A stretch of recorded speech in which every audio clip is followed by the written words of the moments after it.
Hey guys, Todd with Stitch Dex Holsters here. I decided to make a second video, give another shot. I'm going to do a build video today. This is Adobe Illustrated. I use this for all my patterns. I'm able to adjust whatever I like. I just threw this in because I thought it might be interesting to some of you guys who make things, because it's so easy to change what you have. Now I'm going to go into the gun. Of course, it's in a safe condition, and we are okay to work with the firearm.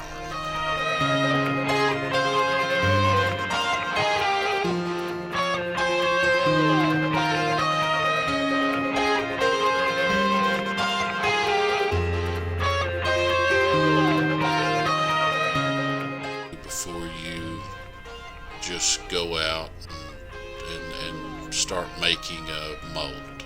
Bolts are on. This particular piece is Holstex.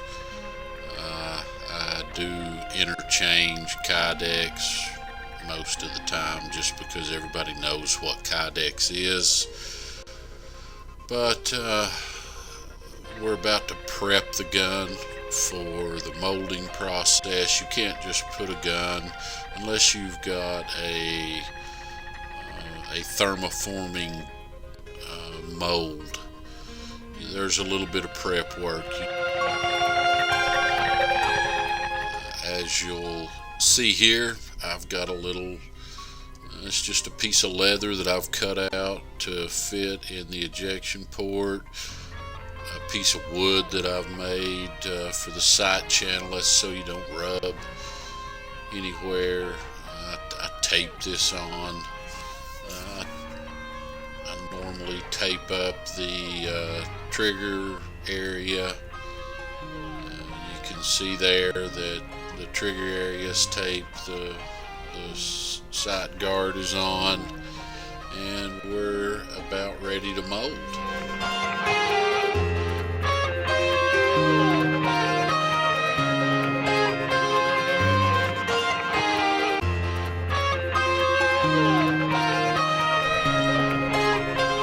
At this point, I've had the Kydex heating for a little while, about 3 to 4 minutes at 350. It's at a temperature of 345 when I measured. I like to do about 330 to 350. I put it in the vacuum former, turn on the vacuum, and just take, and while it's still good and warm, I'll work it in with my fingers. That's why I've got gloves on, because it does get warm pushing on it. But it only takes just a very short time in the vacuum chamber to form. Now it's been in the vacuum chamber for about 3 minutes, and I am about to pull it, and we'll see what the form looks like. I've turned the vacuum off. It's bleeding off. It's a fairly tight seal. I do have a leak in it right now that I need to fix, but nothing that's causing me any real problems. Now we've got our form made. It turned out pretty nice. You get good definition out of a vacuum former, a lot better than I get with a press. It's a lot easier for me to work with. You can see it really does a good job. Now we're moving on to the bandsaw. This is a bandsaw's kind of overkill for what I'm doing. Seems like about everything in my garage is overkill for this work. I make a lot of knives, and this and my belt sander are all for what I use for knives mostly, but it works and works well, so we use it. All I'm doing now is rough cutting the form. This just saves me time on the belt sander.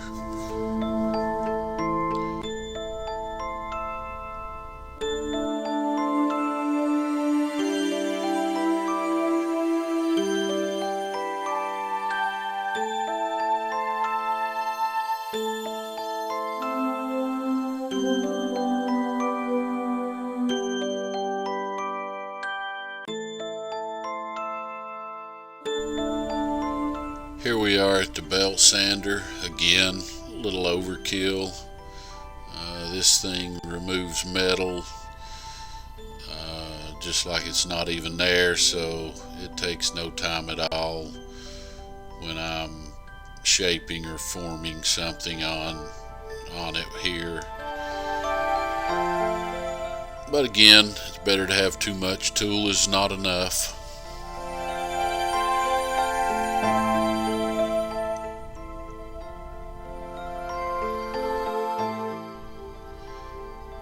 Now what I'm doing is getting some of the areas that you just can't get with a belt sander.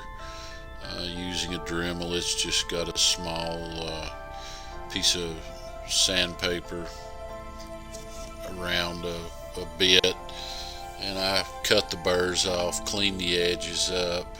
It's nothing big. Now we move to buffer. I buff all the edges that I've sanded on these so that you don't see a sanded edge, you see a buffed and polished edge. Just makes for a little bit cleaner look, and I like it better, so I try to do it for you. Doesn't take long.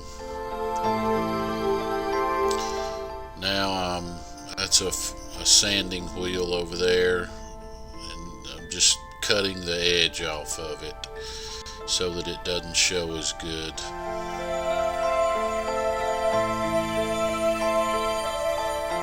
Cut a piece of leather. That's a pattern that I've made, as I showed you earlier, with Adobe Illustrator.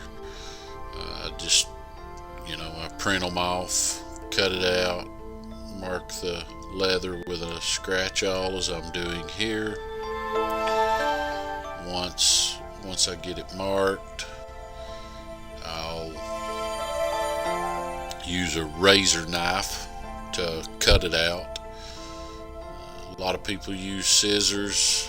Some people use what's called a round knife. I really wish I could use a round knife. Maybe I'll learn one day. But for now, this works good for me. Someday I'd like to get dies cut out for all this. Now, obviously, again, safe gun, no bullets. Have to position it on the holster. No gun seems to sit the same way. That's a little template I made. It helps me mark where to put the gun. It's just it's for a Glock. I cut it out. It's just basically a pattern of a Glock trigger area. I use an awl to mark the leather. Then I go back in and just trace the edges where I marked with the awl, and I'm able to cut those out then, as you'll see here.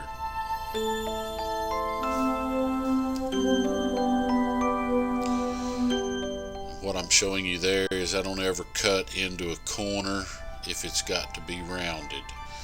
I'll take a punch and punch it out, and that way you'll have a nice crisp bend. If you try to cut it out, you really can't cut it with a razor knife and make it work. So when you do that, use a punch, and you'll have a much more finished look when you get finished with what you're doing.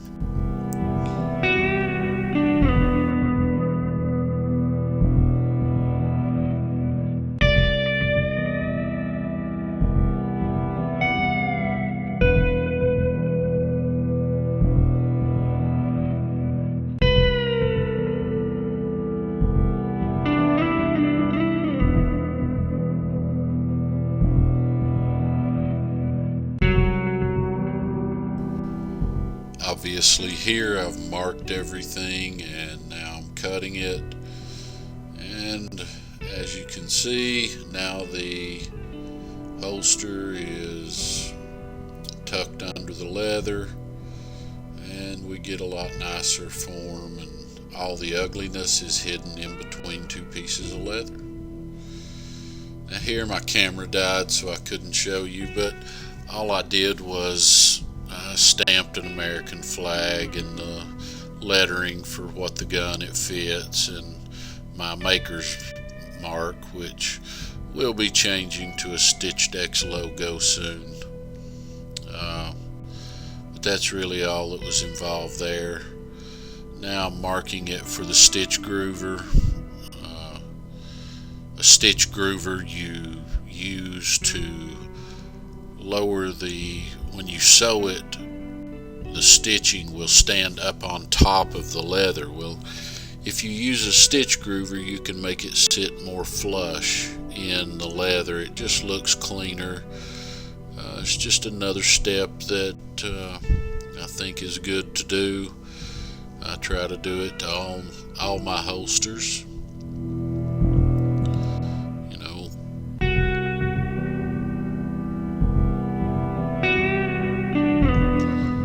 This is called an edge groover.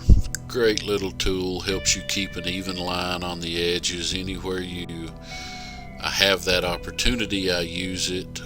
This will be for the perimeter stitch. All of this has to be done before you dye it, because if you don't cut this out before you dye it, when you put the dye on, it'll show. So here we go. I'm using an airbrush for the dye. The airbrush makes it a lot nicer. It makes it more even finish, and even though it may look like I'm not putting an even finish on it, it ends up even and looks good. A little bit of difference, we'll call it, in the finish sometimes looks good, depending on what you're looking for and going for. The leather bomber jacket or whatever, if you think it's not just a flat piece of color, it's got a lot of difference in it. So here I've switched over to a darker brown. The customer kind of gave me freedom with this one. I gave it to him free. I wanted to try it and see how it looked, to see if you had the lighter brown with the dark brown, if it would actually show. Really, it didn't turn out as good as I'd hoped. You just don't see the difference, but it gives you an idea of what I do. Normally I would do this with black, especially with one of my red holsters or one of the other colors. You're just going around the edge and giving it a little coating.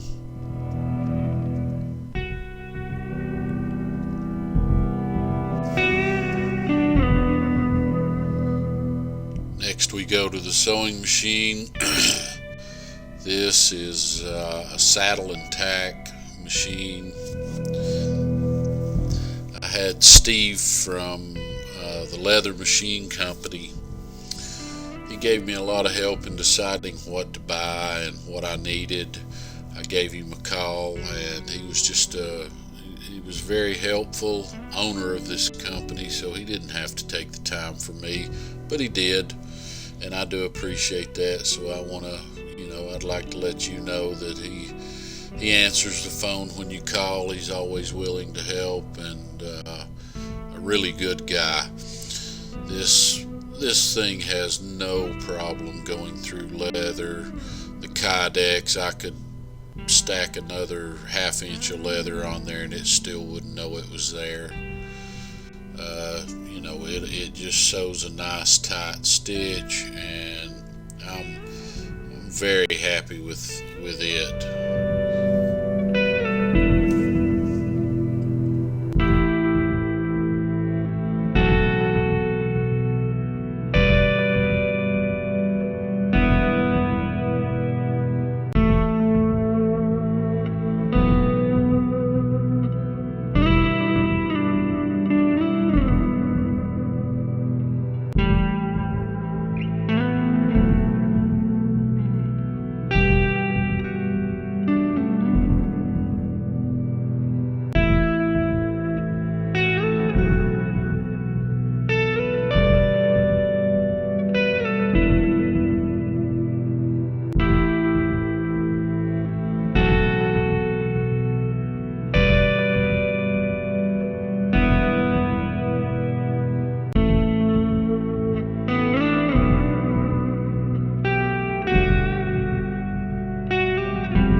got both sides stitched up. You can see it pulls everything in nice and tight. Everything holding. Next will be glue up, and we'll stitch a perimeter stitch then. This is barge cement. It's a waterproof contact cement that is just tough stuff. I always pay a little special attention to the stitching. It makes it to where if it does come apart or if it does break a stitch, that it'll still hold. You know, just pretty self-explanatory. Cement on each side, stick them together, and you know, hammer it with a mallet to make everything stick. Now it's together tight, but we're going to go a step further, and we'll stitch the edges. You know, here we are back at the sewing machine. Obvious.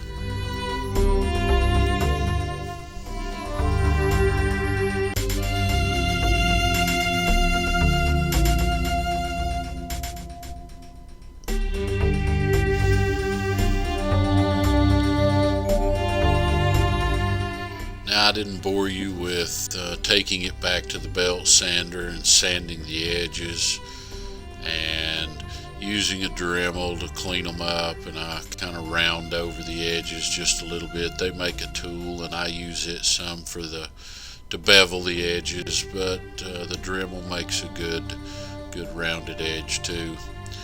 Here I'm just taking some water, wetting the edge, and I'll use what's called a burnishing tool. You'll see it in just a moment, and I'll burnish the edges. Normally the hand tool is not what I use. I've got one that goes on a buffer wheel that I made on my lathe, but for the sake of this video and to let you see that you can do it with just simple hand tools. You know, all this can be done with hand tools. You can hand stitch all of this stitching. It just takes you a lot longer than it does with a machine. So there we've got the edges burnished. Everything's nice and slick. The next step will be dyeing it. As you can see, I use professional oil dye.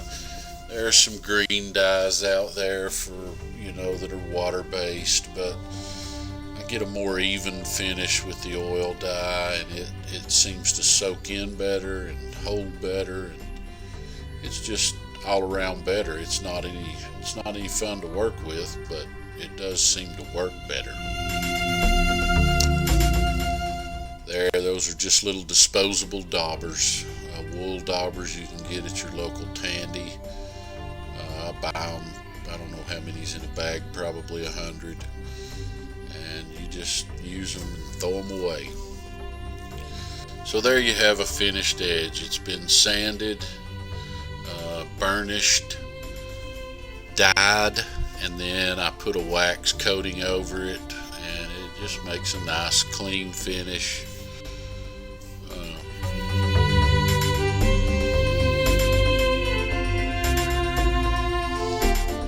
This is called tan coat. I use it because it's basically, it's not waterproof, but it's a very water resistant finish. I like to put it on the back of the holsters so that when you sweat or whatever, it doesn't just soak in. You've got a protective barrier, and you have to be careful with this because it'll definitely mess up a finish on a holster if you're not paying attention. I never let it completely dry. As you can see, I don't know, some people may say let it dry, but I always have streaking problems if I do, so if I wipe off the excess, nothing bad. Here we go to a product called Aussie. Very good stuff.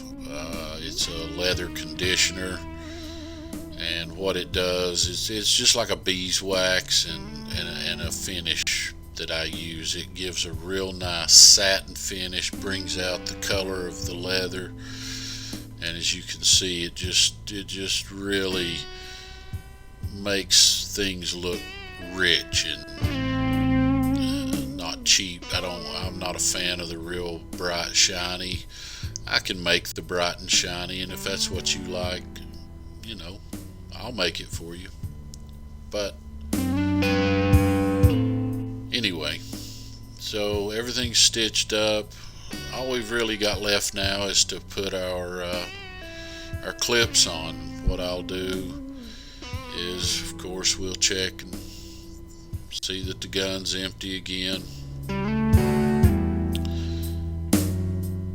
Magazine's empty.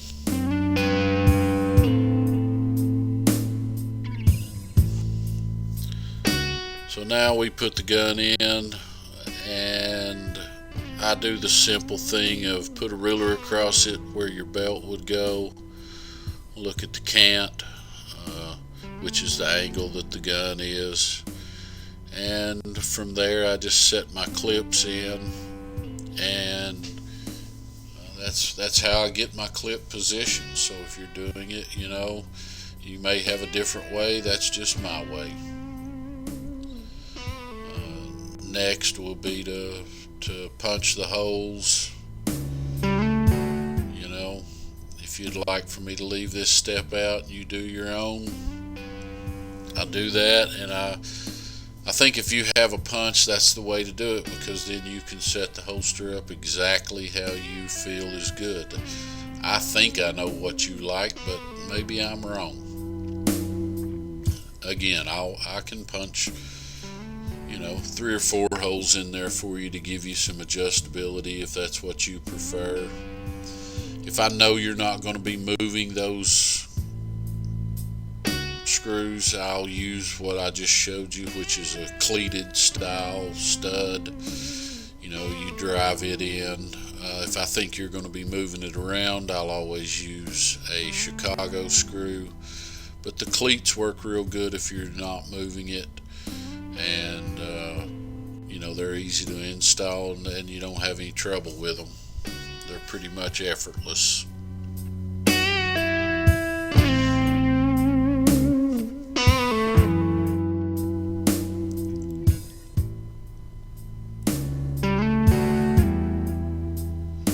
Now the final step will be putting the screws in to hold the clips on.